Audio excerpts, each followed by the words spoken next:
नमस्कार मित्रों। Himanshu from Myra classes Mawana. आज जो मैं बात करने वाला हूँ ना, ये सिर्फ यंग बच्चों से बात करना चाहता हूँ मैं, जो टीनेजर्स बच्चे हैं, जो भी 9, 10, 11, 12 क्लास में हैं, कुछ पास आउट हो गए हैं। कई बार ऐसा देखा गया है कि सोशल मीडिया पे बच्चों की अवेलेबिलिटी है और उनके लिए वो घातक साबित हो रही है। सोशल मीडिया के प्लेटफॉर्म्स के बारे में बात कर लेते हैं। स्नैपचैट, व्हाट्सएप, इंस्टाग्राम, फेसबुक, ये कुछ मुख्य है। टेलीग्राम भी आता है, पर टेलीग्राम पे शायद कम है अवेलेबिलिटी बच्चों की, वो सिर्फ मटेरियल डाउनलोड करने के लिए ही हो रहा है। तो यहाँ पर ग्रुप्स बन रहे हैं, बच्चे लड़के आपस में किसी बात को लेकर विवाद हो रहा है उनका। और हम सब जानते हैं कि टीनेज में किन कौन से वो मुख्य मुद्दे होते हैं जिनके लिए विवाद होता है। ठीक है, लड़ने की जगह तय करी जा रही है, ग्रुप्स के ग्रुप्स आ रहे हैं, लड़ाइयाँ हो रही हैं, चोट लग रही हैं, जान भी जा रही हैं। ठीक है, या बहुत गंभीर चोटें लग रही हैं। लड़कियों के भी ग्रुप्स बने हुए हैं, या लड़की लड़कों के भी आपस में कम्युनिकेशन चल रहा है सोशल मीडिया के माध्यम से, और वो लड़कियां डिस्ट्रैक्ट हो रही हैं। या ऐसे भी कई सारे इंसिडेंट हैं जहां पे लड़कियों को ट्रोल किया गया है। और जब तक ये बात पेरेंट्स तक पहुंचती है, बहुत बार ऐसा देखा गया है कि जो बात है वो एक लिमिट क्रॉस कर चुकी होती है, यानी हाथ से बाहर निकल चुकी होती है, यानी कुछ बड़ा हो गया होता है। तो क्या करना है बच्चों, आपको क्या करना है पहले ही समझिए। पेरेंट्स से बात करने से नहीं झिझकना है। पहले तो आप ये ध्यान रखिए कि आपके पेरेंट्स ने आपको संस्कार दिए होंगे, आपको सही गलत सिखाया होगा। फिर भी टीन एज में, जवानी में, अक्सर कम उम्र में जो ये यंग एज शुरू होती है, गलतियां हो जाती है। हम सब गलतियां करके बैठे हैं, कोई बिरला ही इस दुनिया में होगा जिसने छोटी मोटी गलतियां ना करी होंगी। हमारी टाइम की गलतियां थोड़ी सी अलग होती थी, आपके टाइम की थोड़ी सी ज्यादा अलग है, क्योंकि आपके पास जो रिसोर्सेज हैं वो हमसे थोड़ी अलग है। हम गन्ने खींचते थे, हम बम्बे पे नहाने जाते थे, हम किसी के बाग में जाके आम चुरा रहे होते थे, है ना। हमारी ये गलतियां होती थी। हम क्लासेस बंक कर रहे हैं, कॉलेज की छत से कूद के आ जा रहे हैं। कई बार चोटें भी लगी हैं हमें, है ना। कॉलेज के ही बाग में पाए जा रहे हैं, टीचर डंडा लेके आ रहा है, पीट रहे हैं हमें। ये हमारी गलतियां होती थी। ठीक है, यंग एज हमारी भी आई है, अट्रैक्शन हम सभी को हुआ है, पर हमारे पास शायद, ये मैं कहूँ, रिसोर्सेज अवेलेबल नहीं थे। तो जिस हद तक बातें आज यंग एज में पहुंच जाती है, हमारी एज में नहीं पहुंची है। ठीक है, मगर आज तो कम्युनिकेशन के जो द्वार है वो खुले हुए हैं। कहीं मूवीज देखने जा रहे हैं लोग, कहीं पे इतने सारे मवाना में पिज्जा सेंटर खुले हुए हैं, बर्गर सेंटर खुले हुए हैं, वहां भी पार्टीज चलती हैं, लोग मिलते हैं, तरह तरह की चीजें बच्चे कर रहे हैं। पर अगर एक सवाल है, अगर ये सारी चीजें अगर आपको अपने पेरेंट्स से छुपा के करनी पड़ रही हैं, तो शायद आप गलती पे हैं। अगर आपके पेरेंट्स को पता है कि इसके फ्रेंड के दोस्त आएंगे, और मैं बच्चों एक सच्चाई बताऊं, अगर आप अपने किसी दोस्त को घर में नहीं बुला सकते हैं अपने पेरेंट्स के सामने, तो यानी वो दोस्त आपका काम का नहीं है। अगर वो दोस्त आपको अपने पेरेंट्स से बातें छुपाने के लिए कह रहे हैं, तो वो दोस्त आपके काम के नहीं है।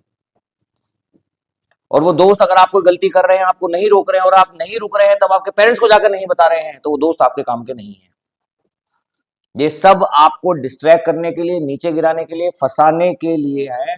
इन्हें मजा आता है जब आपका तमाशा बन रहा है। और अगर मेरी बात में सच्चाई ना हो तो प्लीज मुझे या तो यहीं पे या पर्सनली फोन करके, मैसेज करके जरूर बताना, जो लोग भी ये वीडियो देखें, कि जो मैं कहने वाला हूं इसमें सच्चाई नहीं है। कि ज्यादातर अगर जो बच्चे इन चीजों में फंसे हैं, लड़ाई झगड़े या ट्रोलिंग के शिकार हुई हैं हमारी कुछ बेटियां, उसमें आपके अपने खास मित्रों का ये सहयोग था या नहीं था?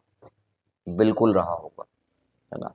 तो क्या करना है, तो एक मेरा सेंटेंस याद रखेगा, एक मैं वर्ड कहता हूं हमेशा, इट्स नेवर टू लेट।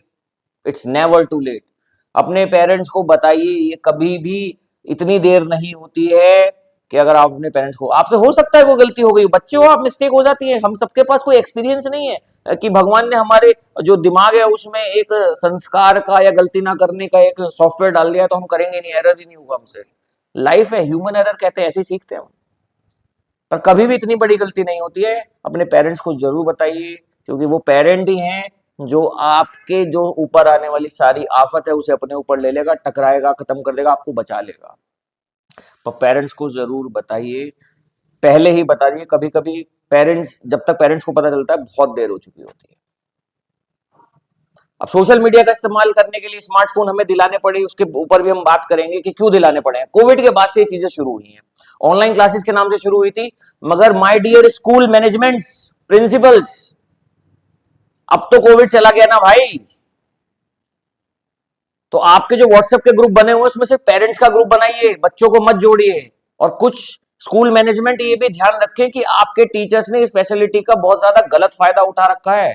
उन्होंने अपने अनऑफिशियल ग्रुप बनाए हैं आपके स्कूल में, जहां पे बच्चों को परेशान किया जा रहा है, आओ उनसे ट्यूशन पढ़ो, नहीं पढ़ोगे प्रैक्टिकल में मार्क्स नहीं देंगे, नहीं पढ़ोगे टेस्ट में फेल कर देंगे, और होता भी है। और मैं बहुत अच्छे से जानता हूं ये चीजें कि आपको इस चीज का बिल्कुल पता नहीं है, ऐसा नहीं है, पर आपको पता है कि ये टीचर अब बच्चे पकड़ पकड़ के लाएगा, मेरे स्कूल में एडमिशन करवाएगा, इसलिए इसको थोड़ा सा ये जो बाय लॉ बाईपास कर रहा है, पर भैया वो बच्चों के लिए भी खतरनाक है और आने वाले समय में आपके स्कूल के लिए भी खतरनाक होगा।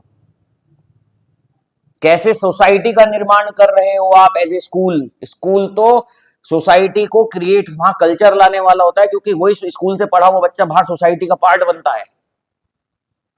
आप क्या कर रहे हैं, सिर्फ चंद ज्यादा पैसे कमाने के चक्कर में आप नजरअंदाज कर रहे हैं ऐसी हरकतों को जो आपके टीचर्स कर रहे हैं।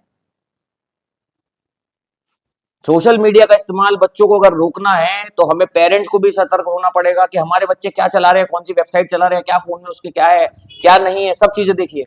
मेरे पापा ने जब मुझे पहले मेरे दादाजी ने लैपटॉप दिलवाया था ना, मेरे पापा ने एक एक ड्राइव एक एक फाइल खुलवा के देखी थी कि शायद उनको किसी ने कुछ बता दिया कि भाई कंप्यूटर में ऐसी चीजें हो जाती हैं, है ना।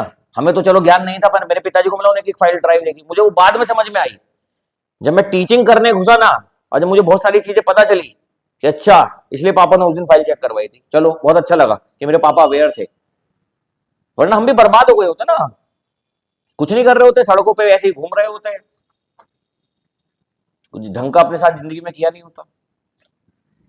बच्चों, पेरेंट्स, टीचर्स, स्कूल्स, हम सबकी अपनी अपनी जिम्मेदारी है। बच्चों, आपको अपने पेरेंट्स अगर आपके डांट रहे हैं, इन चीजों के लिए रोक रहे हैं, बात मानिए उनकी। आपको लग रहा होगा कि पेरेंट्स ज्यादा सर पे चढ़ रहे हैं, अधिकार है, पर आपके आपके कपड़े साफ करे उन्होंने, आपने उनके ऊपर ना गंदा भी किया है, उनको आपने यूरिन किया है उनके ऊपर, आपने उनके ऊपर फीकल डेफिकेशन किया है, सब किया है, तो उनका इतना भी अधिकार नहीं हो आपसे पूछें आपकी लाइफ में क्या चल रहा है और क्या कर रहे हो। टीनेजर हो आप, अभी एडल्ट नहीं हो, और एडल्ट से भी पूछ सकते हैं, माँ बाप कभी भी पूछ सकते हैं अपने बच्चों से। पेरेंट्स, आप भी बहुत ज्यादा छूट मत दीजिए। मैं ये नहीं कह रहा हूं कि बहुत स्ट्रिक्ट हो जाइए, पर बहुत ज्यादा छूट भी अपने बच्चों को मत दीजिए, क्योंकि बच्चा सिर पे ही नाच जाए या कल कुछ उसके साथ ऐसा हो जाए, वो कल ऐसा कुछ कर बैठे कि आप भी हाथ मलते रह जाए कि काश इसके 2 थप्पड़ लगा दिए होते, काश इससे पूछ लिया होता, काश हम थोड़े से अवेयर होते। और स्कूल प्रिंसिपल्स, ध्यान रखिए कि आपने जो व्हाट्सएप ग्रुप बनाया वो फास्टेस्ट वे ऑफ कम्युनिकेशन है, वो कम्युनिकेशन तक ही सीमित रहे। बच्चों का स्क्रीन टाइम भी बढ़ रहा है, स्क्रीन टाइम के चक्कर में वो सोशल मीडिया पे पता नहीं कहां कहां जुड़ गए हैं, और उसका खामियाजा तो भुगत रहे हो ना आप में से कुछ स्कूल ये अच्छी बात समझेंगे कि आपके स्कूल को, मैनेजमेंट को और टीचर्स को भी ट्रोल किया जा रहा है इंस्टाग्राम पे, फेक आईडी बना के, फोटो लगा के। वो मुझे भी अच्छा नहीं लगता है पर्सनली, क्योंकि अगर कल ये आपके साथ हो रहा है, हमारे साथ भी हो सकता है, कोई भी किसी के साथ भी कर सकता है फिर। तो ये चीजें सही नहीं है, और कहीं ना कहीं हम सबको अपनी जिम्मेदारी देखनी पड़ेगी। जिम्मेदारियों से हमें अपनी जिम्मेदारियों का एहसास होना चाहिए। बाकी अगर आपको कोई बात मेरी ऐसी गलत लग रही है, कृपया मुझे जरूर अवगत कराएं। धन्यवाद।